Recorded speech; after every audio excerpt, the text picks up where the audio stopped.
Hello everybody and welcome to Waves Lesson 4. This lesson is about making musical instruments. For this lesson you will need a pen or a pencil, a piece of paper or something to write on. You can use a calculator if you want to. If you don't have those things, pause the video, go and get them and press play when you're ready to begin.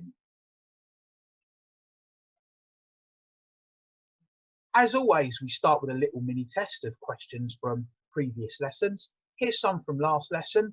See what you can remember. Pause the video, press play when you're ready to go through the answers. Let's see what you should have done. So the 4 steps for an experiment to measure the speed of sound. The first step is measuring the distance. The next step is actually making the sound. Remember, you start the stopwatch when you see them hit the blocks together. That's when the sound is made, and you stop the stopwatch when you hear the sound. That's when the sound is made it to the other end of the field, and then you calculate it. Speed equals distance over time.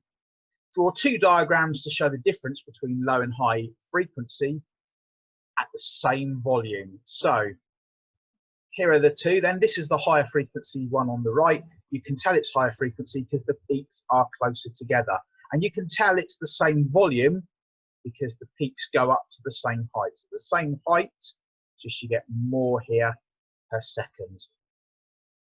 Draw 2 diagrams to show the difference between a loud and quiet sound, that's a high and low amplitude, at the same frequency. So if they are at the same frequency, then you should find it's the same number of peaks as you go across the screen. So this has got, starts at high, then you've got 1 more 2 peaks, starts at high, 1 more 2 peaks. So the same, that's what makes it the same frequency.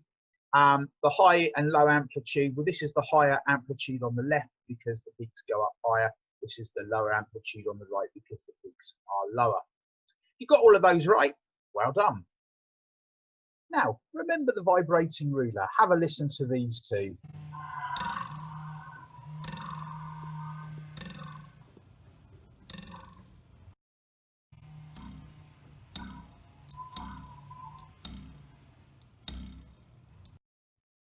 Now the second one was a higher pitched sound. The reason it was a higher pitched sound is because the ruler doesn't overhang the edge of the table so much. You look at this distance here, it's just a little bit shorter than this one here, which means when it vibrates, it can get back to its normal position a little bit quicker. So it vibrates backwards and forwards quicker, making a higher pitched sound. Now the frequency depends on how quickly it vibrates. The bigger the overhang, the longer it takes to get back to normal, so you get less vibrations per second. Have a listen to this. 2 elastic bands.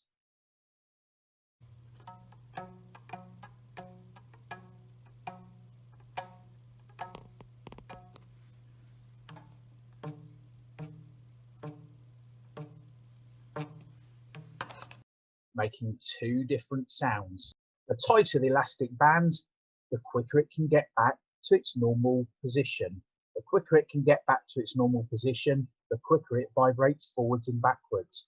The quicker it vibrates forwards and backwards, the higher the frequency, the higher the notes. Have a listen to these notes played by blowing across the boiling tube.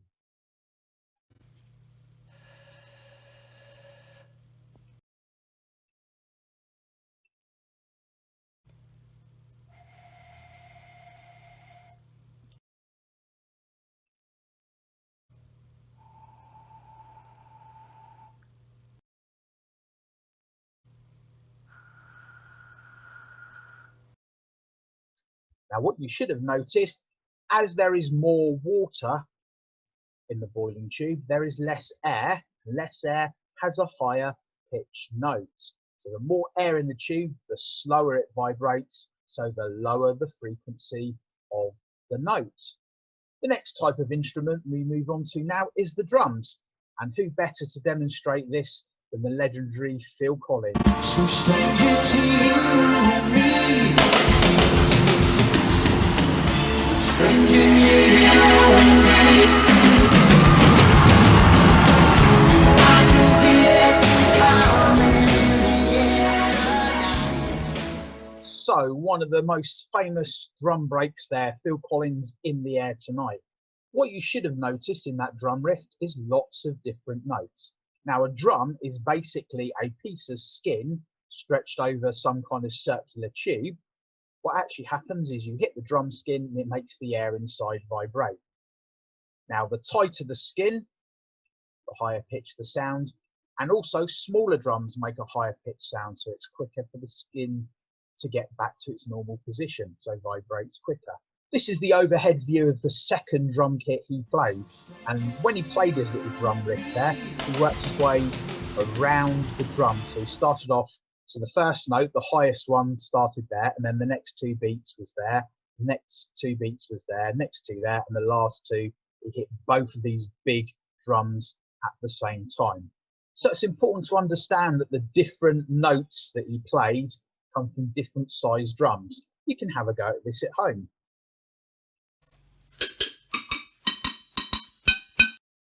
That was me in my kitchen.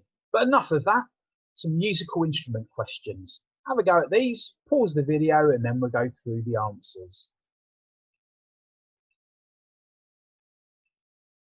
Let's see how you've got on. Why does a shorter ruler make a higher pitched sound? Well, because it can return to straight quicker. It vibrates quicker, squashes and spreads out the air more times per second.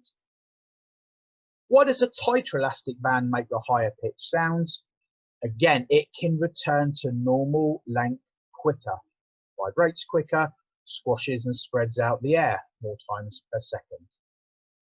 Why does less air in a test tube make a higher pitched sound? Less space means the air inside vibrates quicker, squashes and spreads out the air outside more times per second. Why does a tighter drum skin make a higher pitched sound? It can return to normal size quicker. It vibrates quicker, squashes and spreads out the air more times per second. You'll notice then anything that makes a higher pitched sound does it by vibrating quicker, which vibrates the air quicker. You got those right? Well done. So how does sound travel through the air? Well, you have to start off with something to make the sound. In this case, this is a speaker. Now, the speaker vibrates forwards and backwards. Now, in the real world, it will be vibrating backwards and forwards hundreds, if not thousands of times per second. That has effect on the air around it. You can see if you track these wave peaks going across, you can see the sound wave is moving across. But then if you actually look at the individual red particles, the particles vibrate forwards and backwards at the same frequency as the speaker does, but the compression wave moves forwards, carrying the sound. So the energy of the vibration is passed along. The sound is picked up by the ear. These blue lines here represent the sound waves going in, and it causes this thing here, the eardrum, to vibrate forwards and backwards. The vibrations from the eardrum are carried by these three bones here, called the hammer, anvil and stirrup, into this curly thing called the cochlea. And inside the cochlea, you've got lots of little tiny fine hairs. The tiny hairs create electrical signals that are sent to the brain, and the brain detects that as different frequency sounds. So let's see how much of that you can remember. So here are the 6 statements. What I'd like you to do is pause the video and see if you can write them out in the correct order. Pause the video now.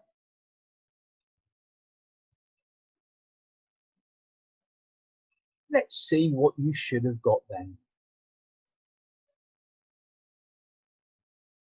Pause the video, take a few moments to make sure you've got it right. If you got them in the correct order, well done. We finish this lesson, as we always do, with a little mini test. Have a look at these, pause the video, and we'll press play again when you're ready to go through the answer.